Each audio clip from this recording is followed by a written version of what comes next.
Be honest. Have you ever been that crazy lady that reacted emotionally and later regretted it? At a certain age, you realize crazy gets you nowhere, but you may not know where else to go. That's what this video is for. If you're tired of feeling like your emotions control your life, or like you can't even feel anymore, if old patterns or a tendency to numb is keeping you from experiencing your best life and going after your dreams, this video is for you. I'll show you how to begin mastering your emotions today with a specific process so you know exactly what to do to break out of those old cycles and become the most beautiful and attractive version of yourself. Because reactive is rarely attractive. It's not a good look. A 19-year-old may be able to get away with it, but a 39-year-old, 49-year-old, 59-year-old, no. We can do better. For the sake of your own inner queen, your own nobility and grace, it's time to master your emotions. Okay, so uncontrolled emotions negatively impact our relationships and our life. No doubt, right? Well, uncontrolled emotions often lead to arguments and misunderstanding, damaging relationships. Emotional reactivity can make it difficult to express yourself clearly, leading to misunderstanding. It's the #1 contributor to emotional drain because constantly feeling overwhelmed and stressed drains your energy, affecting your overall well-being. And if you're like me, the old me would spend 8 hours ruminating, hyper-focusing on how to communicate myself so clearly so I couldn't possibly be misunderstood. I was so emotional. I had no emotional mastery. And what that turned into was a hyper-fixation on trying to communicate perfectly, rewriting emails, spending hours and hours and hours on text messages, and doing all the emotional labor in a relationship because I did not have control over my own emotions. Emotions can cloud judgment, leading to impulsive and regrettable decisions. Yes, we've all been there. Not having a good handle on your own emotions can also lead to an erosion of trust, both with yourself and the people that matter most to you in your life. Constantly struggling to manage your emotions can lead to feeling inadequate and contribute to self-doubt. Persistent negative emotions can contribute to chronic stress, leading to emotional and physical bad vibes, impacting physical and mental health. Emotional instability can lead to clinginess, jealousy, and codependency in relationships. It dramatically stunts your personal growth and potential. Without emotional mastery, it's hard, if not impossible, to move past old patterns and grow. Lack of emotional mastery contributes to energetic blocks, making it harder than it has to be to attract the life you're really made for. Now, I don't want us to blame emotions. I love emotions. And by the end of this video, I want you to love your emotions too and see them as your superpower. Being a woman who can deeply feel is an attractive trait. But because no one taught you how to relate to your emotions as your superpower, oftentimes they're getting the best of you and they are running the show. You continue to get caught up in the same emotional patterns, reacting in ways that don't serve you anymore. And not only is this stealing your energy and quite possibly damaging your relationship, it's also holding you back from your true potential. This is actually a really big problem. That's why I want you to pay really close attention to what I'm going to share with you and take good notes. In fact, I want you to leave the notes in the comments below to let me know you're paying attention and you want this to be more than just entertainment. You want this to actually change your life, because I guarantee you, if you put into practice what I'm about to share with you, it will change your life. Your emotions are not just feelings. They are powerful forces of creation. The universe speaks the language of emotion. What you consistently feel is what you most reliably manifest. What you consistently feel is what you most reliably manifest. If you're stuck in cycles of fear, doubt, resentment, jealousy, you're likely to attract more situations that mirror these emotions. This is the mirror principle in action. Your outer world reflects your inner emotional states. By mastering your emotions, you're not just improving your mental and emotional health and your relationships and the quality of life of everyone around you, you're also aligning yourself with the energy that is needed to manifest the love, happiness, and fulfillment you desire. A tiny shift in your emotional state, just 10% more emotional mastery, will begin to change the energy you project, and the universe will respond by giving you back more of that good energy. But here's the catch. Until you learn a process on how to master your emotions, you'll be waiting around for grace to descend and just save you from yourself, which sometimes happens, thank God. But wouldn't it be nice if you had a process, if you had a way that you could reliably turn to begin to alchemize that stuck, stagnant, bad energy into something that is truly life-giving, propelling you into the experiences you really want. I want you to learn how to master your emotions so you don't have to continue learning the same old lessons. You're done with that. You're over that. That's why emotional mastery is so crucial and such a key part of feminine embodiment. It's not just about feeling better. It's about creating a better life, a life that is more authentically aligned to the woman you desire to be, the woman you're created to be. Okay, so let's talk about some scenarios here, just so we can really get clear on what we're working with. I'm going to tell you about two different women and how they related to the same exact event. The event being their partner forgetting an important date. Let's just say it's an anniversary. So the reactive woman, the woman lacking emotional mastery, she feels deeply hurt, understandably, right? She feels unappreciated and she interprets the forgetfulness as a sign that her husband doesn't care for her. From that pain, she confronts her partner angrily. Or she gives him the silent treatment, making passive-aggressive comments. This reaction creates tension and distance in the relationship, and he is completely clueless. Her thought process is, how could he forget? We've been married for X amount of years. He clearly doesn't value our relationship. I must not be important to him. Now, we can all relate to woman one, can't we? But let me paint a different picture. A woman who has taken the time to learn the skills to become emotionally mastered. She's the attractive woman. So like the reactive woman, she feels all the same feelings. She feels that twinge of disappointment, but instead of acting from pain and relating to what's happening from a place of inferiority, she chooses to communicate calmly and openly and a little playfully. She approaches her partner with understanding, saying something like, "Hey, I know you've been busy lately and you have a lot on your plate, but you forgot our special day. I will let you find a way to make it up to me because I really want to celebrate us this week. I love you." Now, this approach fosters connection, and with that flirtatious energy, she makes it fun for her partner to want to make it up to her. Instead of feeling blamed and like he's already behind and already in the gutter, he feels, ooh, this is a fun challenge. Ooh, I cannot wait to make it up to her. So that's scenario one. For the second scenario, we're going to move to a dating scenario. Let's say these two women feel jealous after seeing their partner making eyes at somebody else. So reactive woman, lacking emotional mastery. She immediately feels insecure and jealous and assumes the worst without gathering all the facts. She reacts by confronting her partner in a heated, jealous manner, accusing him of being unfaithful, and then immediately withdrawing all of her feminine energy to protect herself.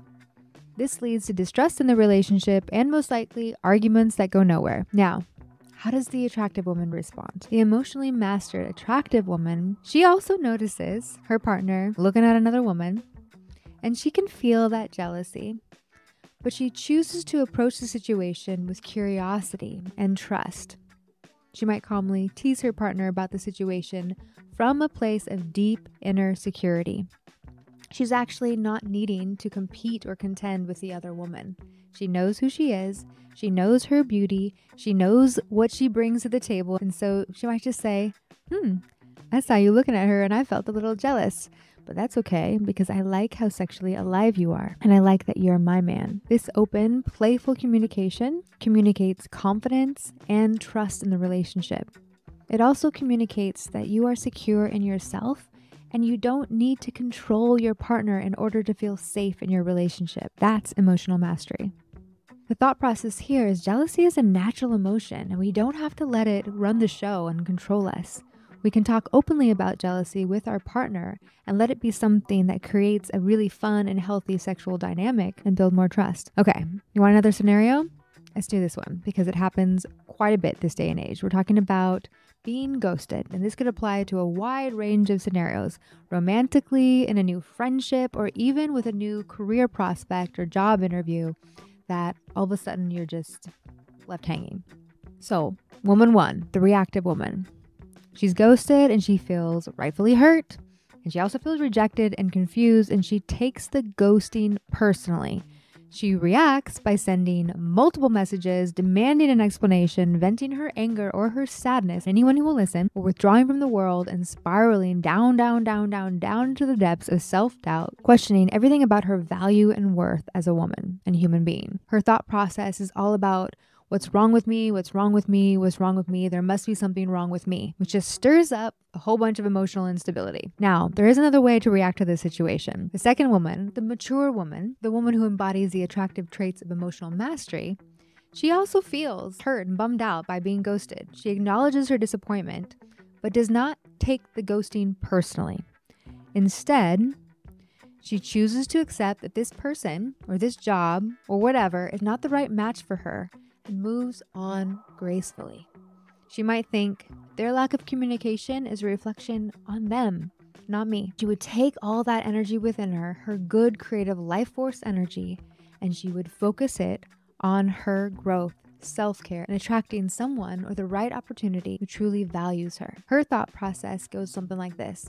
It's disappointing, it's a bummer, but I know who I am, and I know what I bring to the table, and I deserve someone who communicates openly and values me. I'll feel my feelings and then let this go and continue to stay open to the better life has for me. I could go on. There's so many scenarios from my coaching world and my personal life that just displays how radically different we can interpret the same exact events, and how we choose to react and respond to these events dramatically changes our relationship with ourselves and what we bring into our life. So we're clear on the difference between a woman who has little to no emotional mastery skills and a woman who has taken the time to develop these skills to master her emotions and go from being reactive to deeply attractive, first and foremost to herself.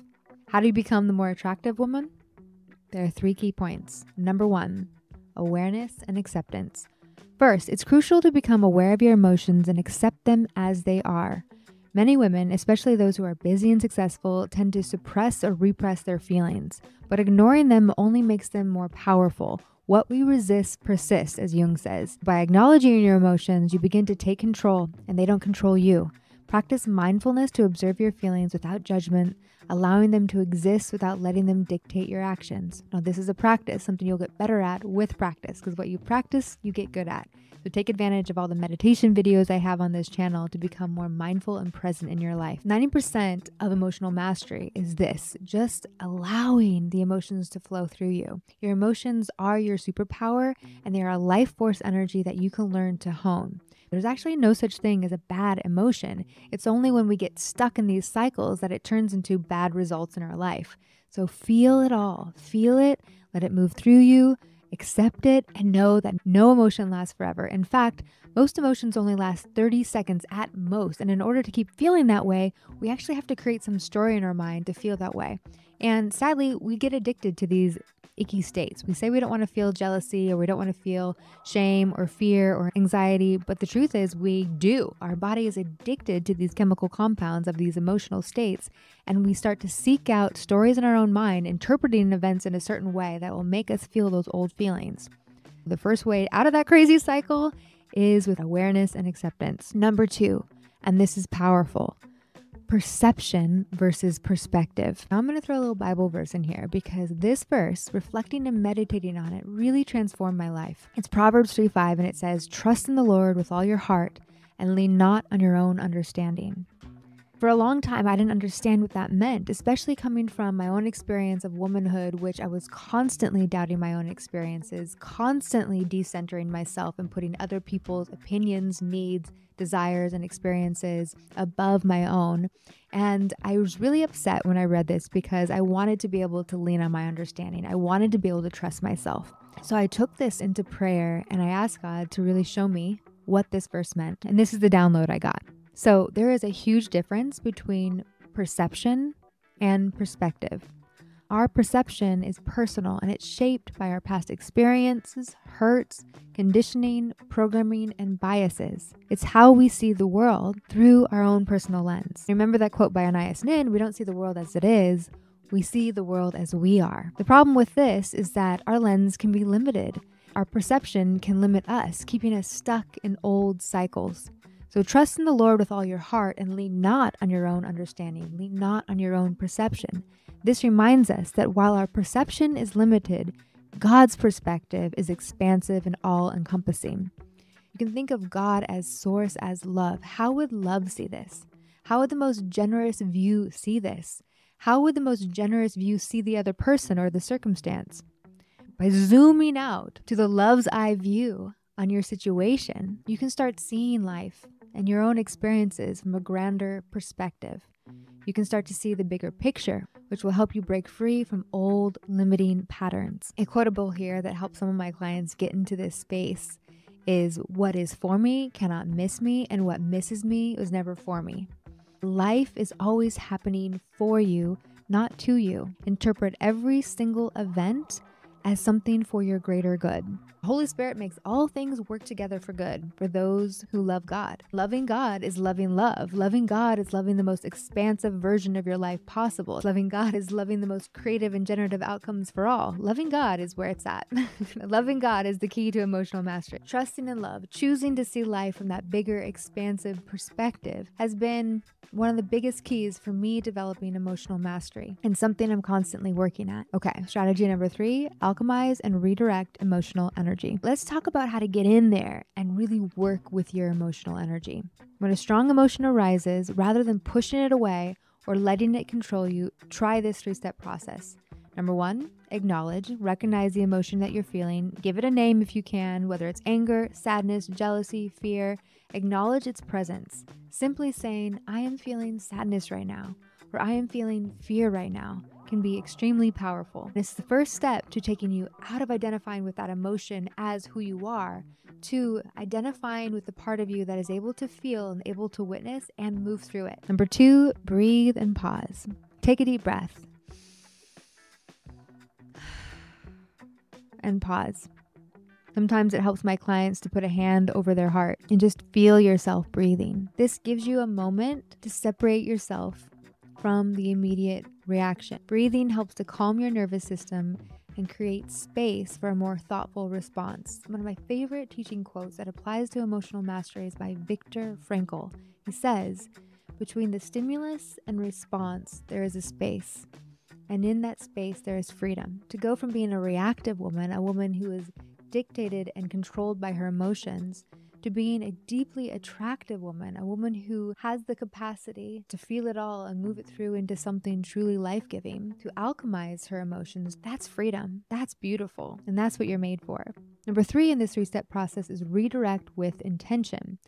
Consciously choose how to redirect this energy. Ask yourself, what can I do with this emotion that will serve my future self? For instance, if you're feeling anger, you can channel that into a workout or a good old-fashioned pillow fight, giving your body the opportunity to complete a stress cycle. If it's sadness you've identified that you're feeling, you can redirect that energy into an experience of self-compassion. By practicing this process, you can begin to transform your emotional energy from something that drains you into something that empowers you and uplifts you. Remember, emotions are your superpower. They are part of your life force energy, and the universe speaks the language of emotion, and you can partner with your emotions to create the life you desire.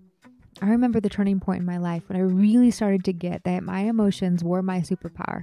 I was someone that blamed my emotions for how hard my life was and how difficult it was for me to be successful both in relationships and in my career. I felt overwhelmed by emotions. I felt so deeply. I didn't know how to deal with my emotions. So by the age of 15, I was put on antidepressants for depression and anxiety. I would stay on those medications for a good 10 years. That made me feel that I couldn't control my emotions, that there was something wrong with me and my brain, and I was dependent on a chemical source or a drug in order to help me regulate.